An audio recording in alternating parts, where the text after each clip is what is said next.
Journey to the West, Chapter 13, The True Scriptures. 500 years passed.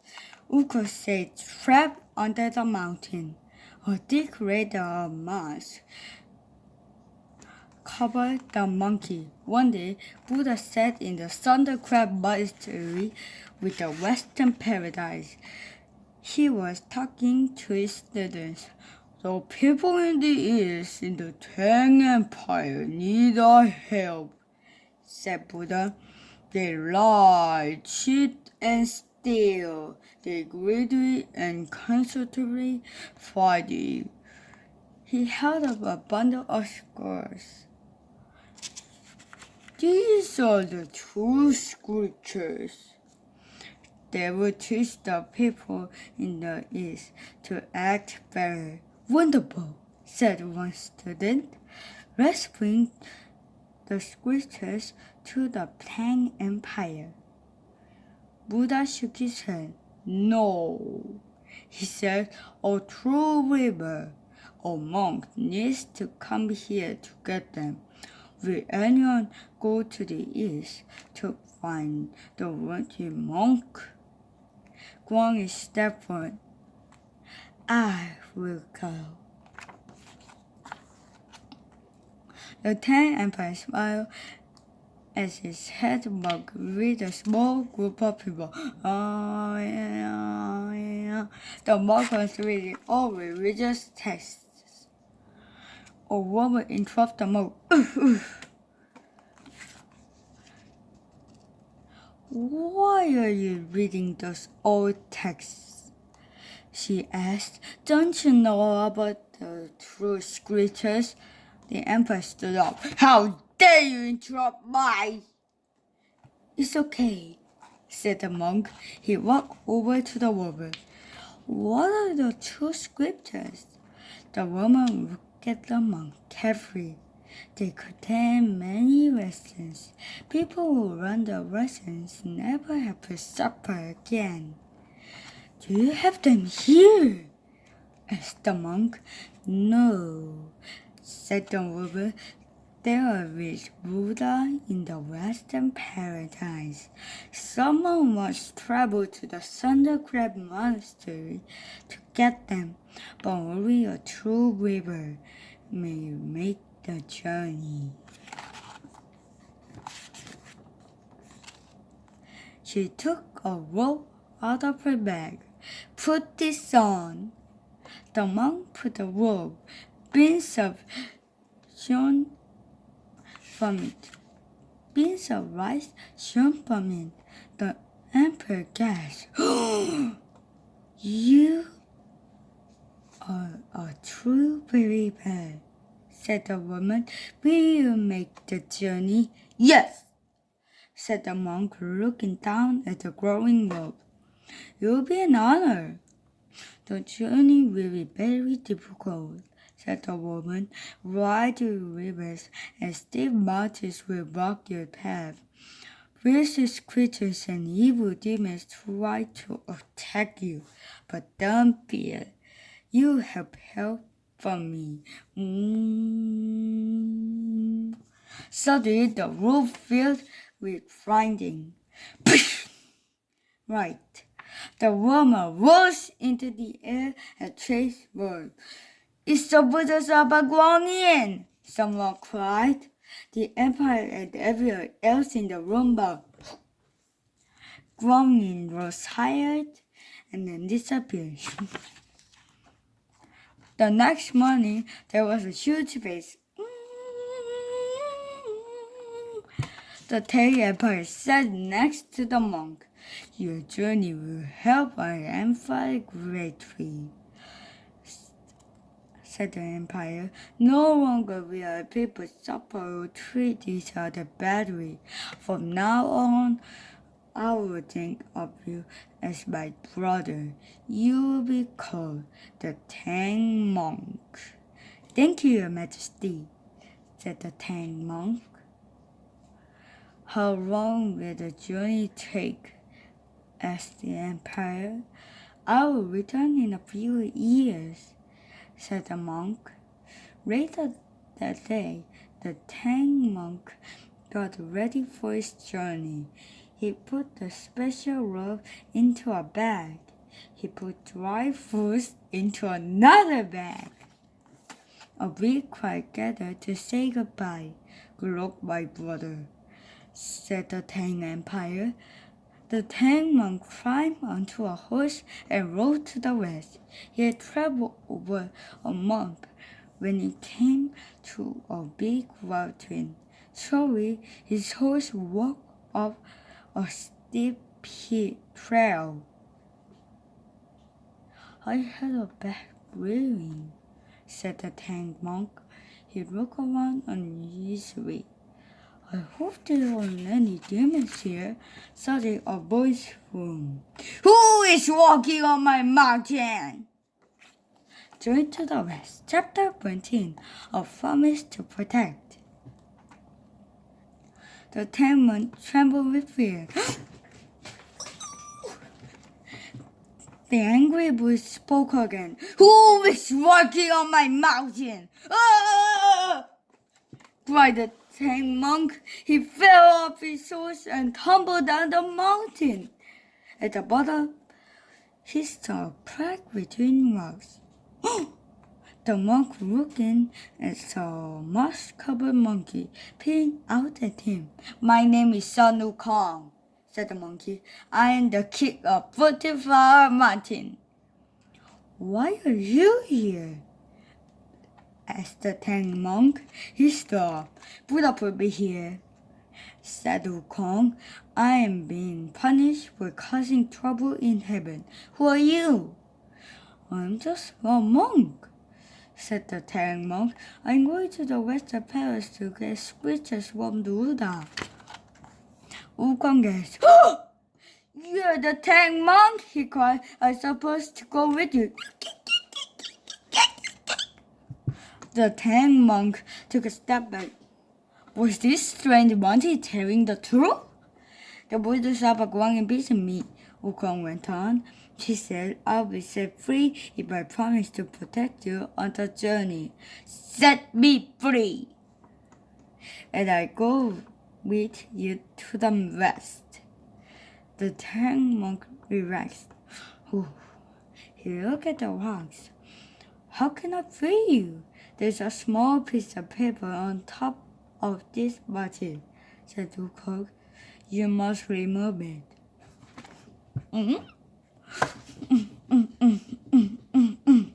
The Tang monk went back up the mountain.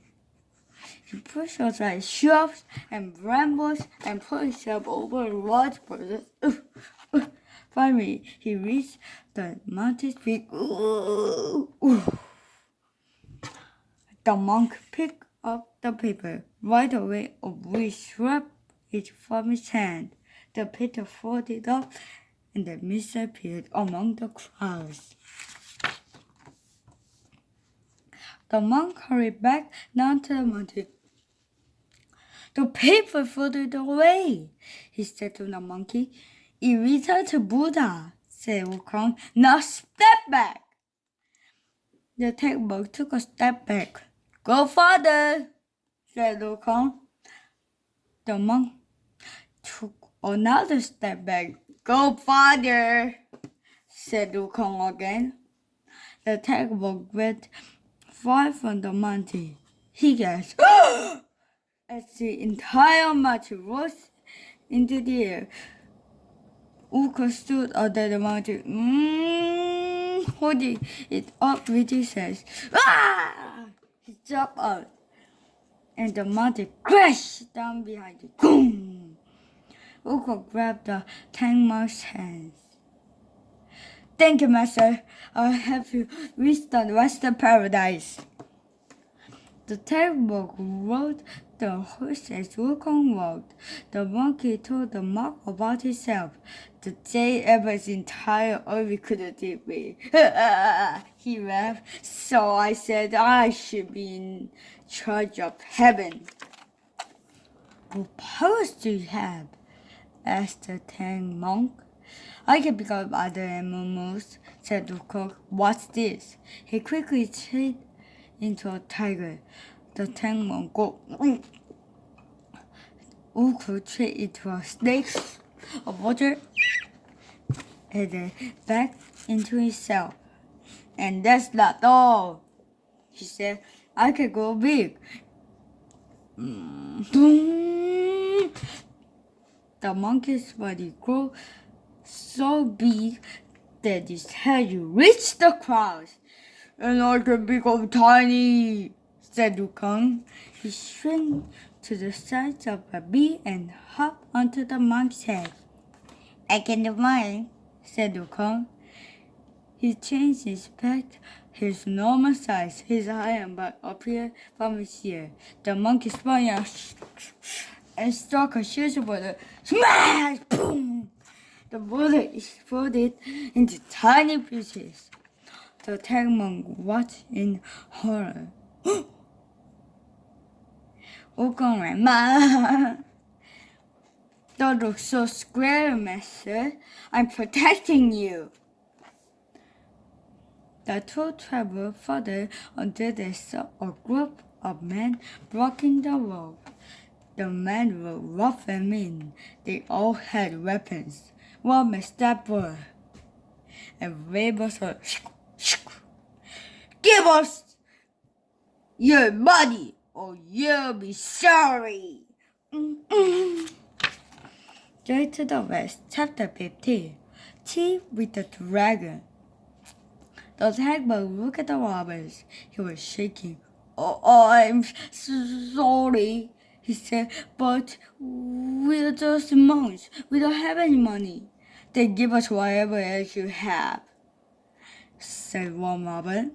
He came closer. Please, sir, said the tank monk. We. Uncle put his hand. I'll deal with this robbers, master. Uncle approached the man. They all ran.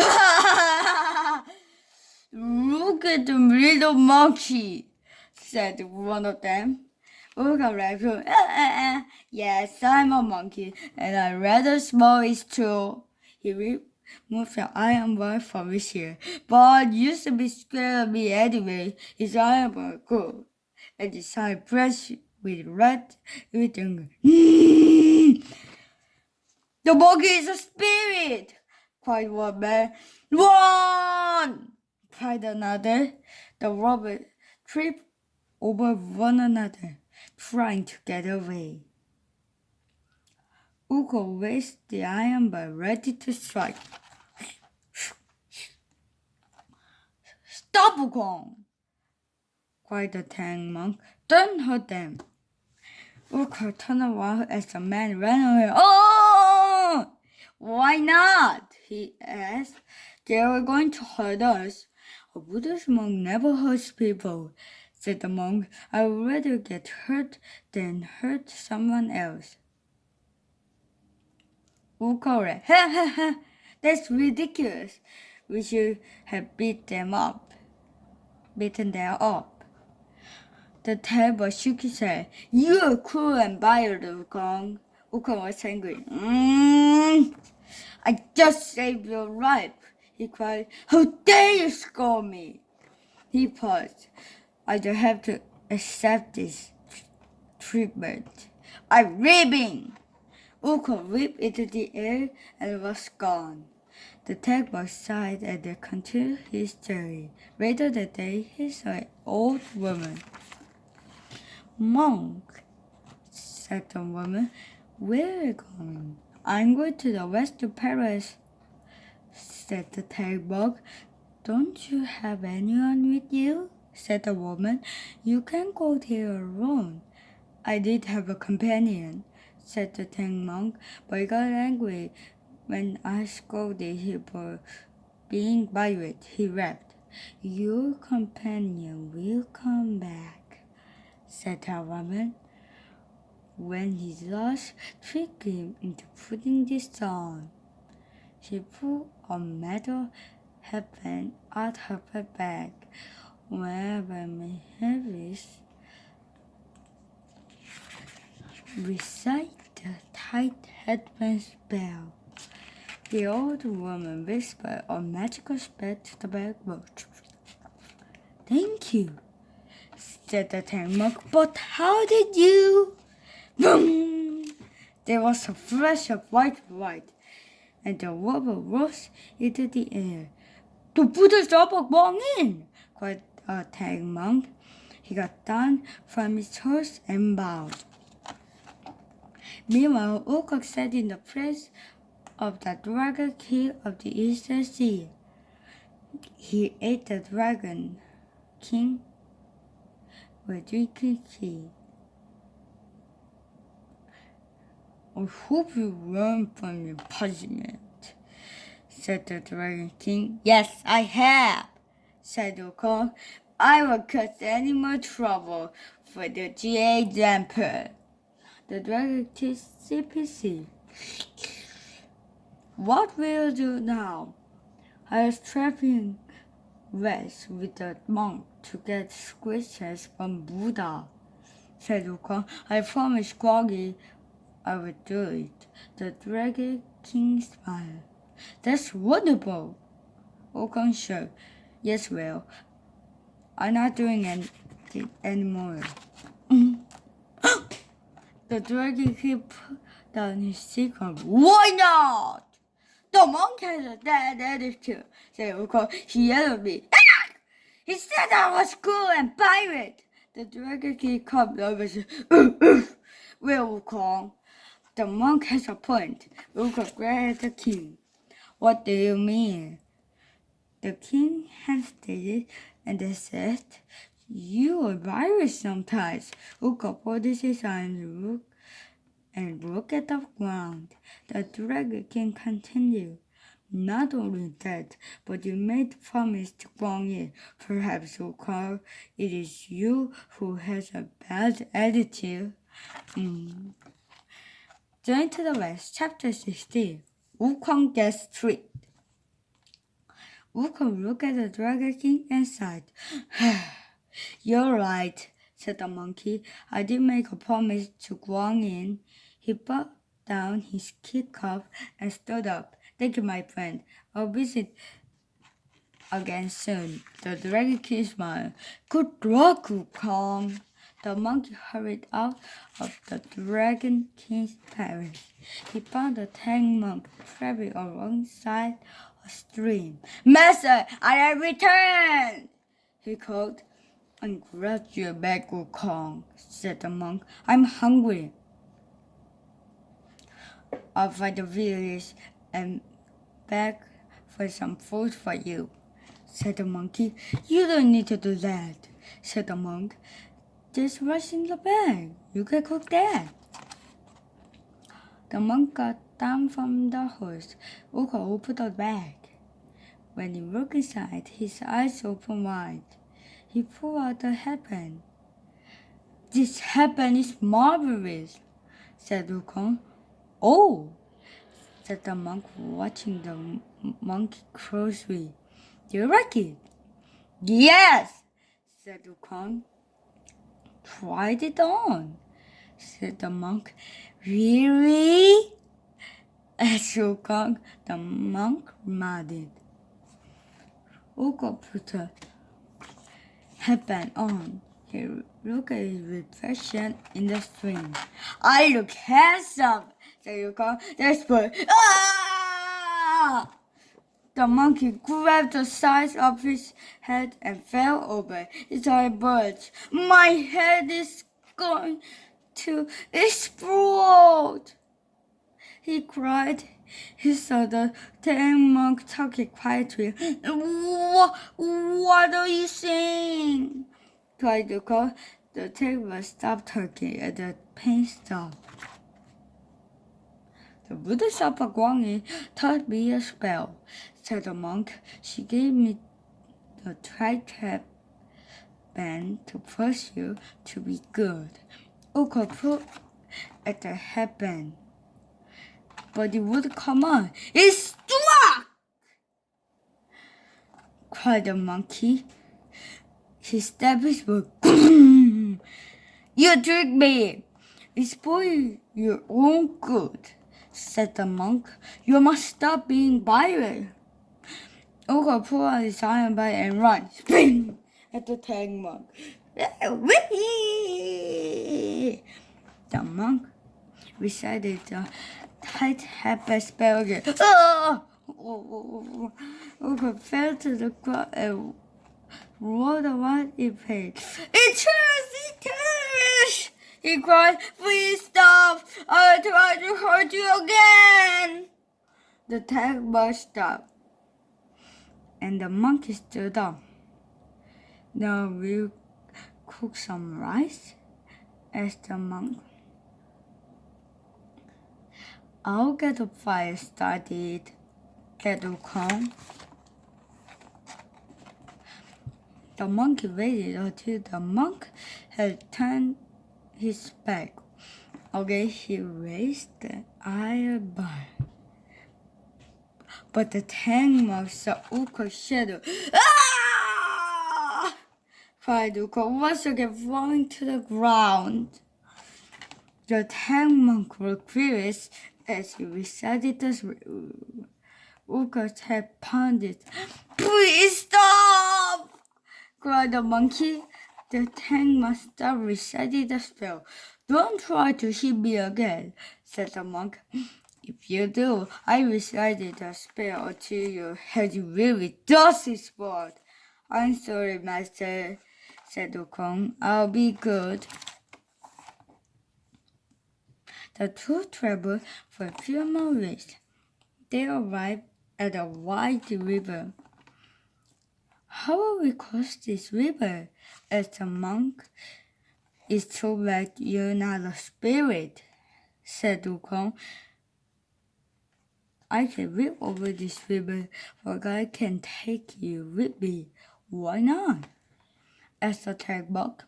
You are human, said the monkey, so you must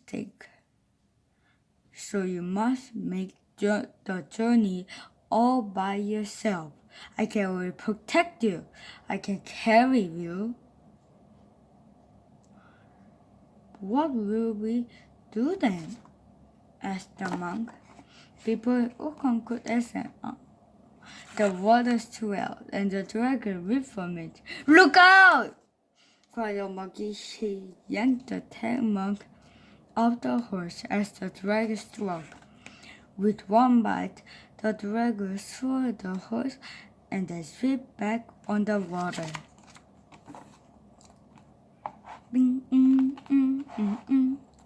Journey to the West, Chapter 17. The Dragon in the River. The dragon ate my horse, said the monk. He fell to his knees. Oh, how will I ever get to the rest of paradise? There are so many dangers along the way. Conrad, Master, you worry too much. There will be many dangers on your journey. But you have me, the Monkey King, to protect you. All the heavy soldiers couldn't defeat me. So why are we about the dragon? The monkey stepped into the water and pulled his iron bar. I'll get the dragon to come out of the water. He looked down at the water. Dragon! Get up here right now! The dragon leaped from the water. How dare you rather me? Who are you? It doesn't matter who I am, said the Ukon. Give that horse back. The monkey attacked the dragon with his iron bar. The dragon spun around, poking the bar with his tail. Then with a splash, he dived back underwater. Uko stopped his foot and yelled at the river. Coward! What will we do? Asked the tang monk. I'm no horse. Ukon nodded. If we can cross the river with that dragon in there, I'll try another plan.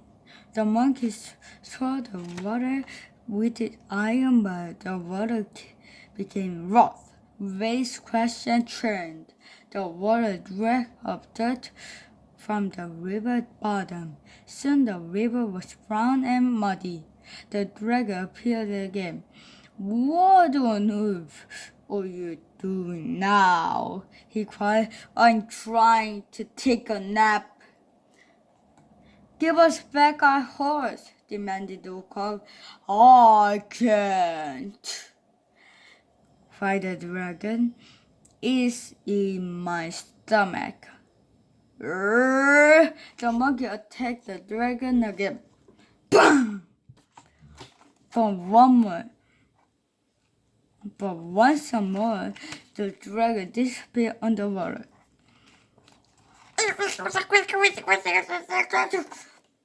For more than 3 hours, Uko yelled at me.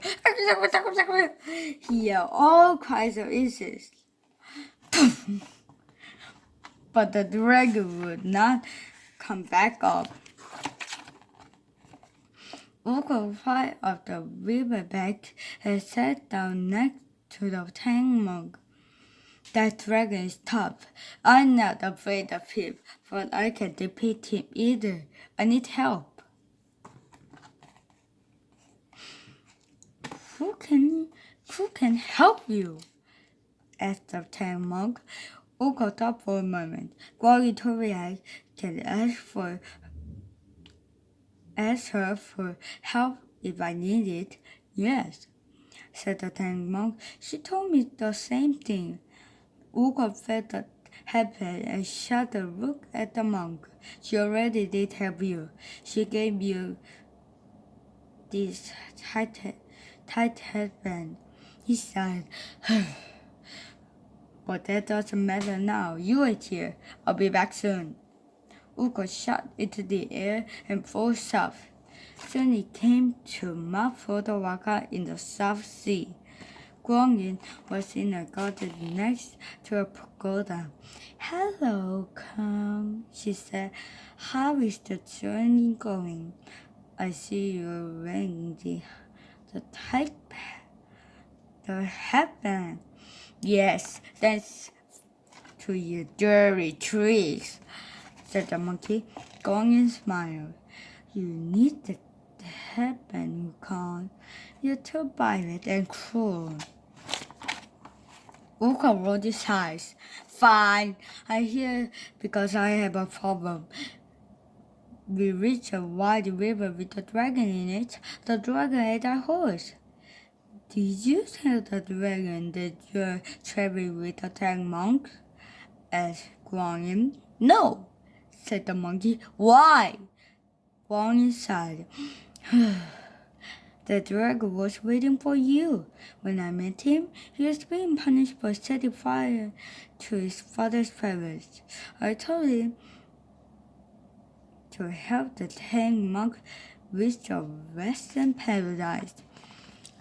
That way, he can earn forgiveness. Uko scratched his head. It's too late for that now. He will come out of the water. Journey to the West, Chapter 18. The Robe.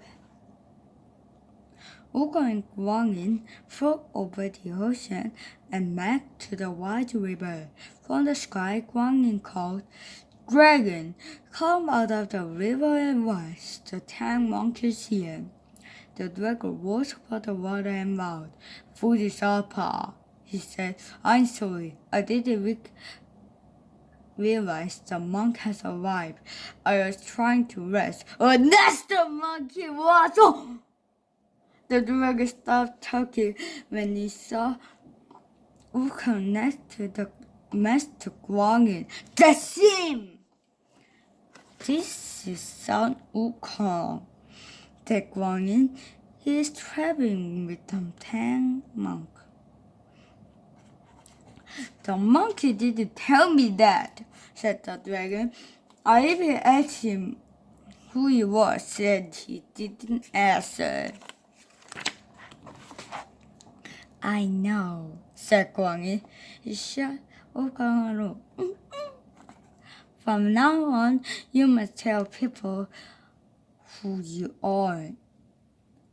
there are others waiting for you too. Okay, said Wukong. Guang looked back at the dragon. You carried the 10 monks to the western paradise. Sparkling white surrounded the dragon. With the white spaded, a horse stood where the dragon had been. You could exactly ride the 10 monks' horse. After Guang Yi left, Urko led the horse to the 10 monk. You got the horse back, said the monk. No, said the girl. Guang Yi was here. She turned the dragon into a horse. He's supposed to come with us. The 10 monk backed his knees and bowed. Wukong went, said the master. The Bodhisattva is back on Mount for the rock by now. Do you need a ride? Called a voice. Wukong spun around. A boat had arrived next to the shore. I'll take you across the river, said the boatman. The 10 monks stepped onto the boat and looked followed the horse. The boatman did his bit as he rowed them across the river. On the other side of the river, the monkey led the horse onto the shore. The 10 monk stepped out of the boat. When he turned to thank the boatman, the boat was gone. The boat was gone. Wukong laughed when he saw how confused the monk looked. He was the river spirit. The monkey explained. The monk and the monkey continued their journey over hills and across plains. How long will it take to reach the western paradise? The table asked what I knew. A long time, said Wukong. We barely started our journey. They walked some more until they reached a Buddhist monastery. Let's stop here for the night, said Wukong. We're Buddhists. The priest inside will gladly give us some food and a place to sleep. Later that evening, the 10 monks and Wukong ate a meal with the priests. When that happened, head priest heard where the 10 monk was going. He was excited. You're going to get the true scriptures, said the priest. That is quite an honor. How will the Buddhas choose you? She said that only a true believer will make the journey, said the 10 monk. I tried on a rope and she saw that I was a true believer. Do you have the rope with you? Asked the priest. Yes, the monk said. The monk is a Buddha's treasure. He reached into his bag and pulled out the rope. The priest's eyes sparkled. May I hold it? The 10 monks handed the rope to the priest. The priest admired it for a moment. May I borrow it just for tonight? The 10 monks hesitated. I guess that will be okay. Later that night, the priest was awake, gazing at the rope. I can return this rope. I must have it! Then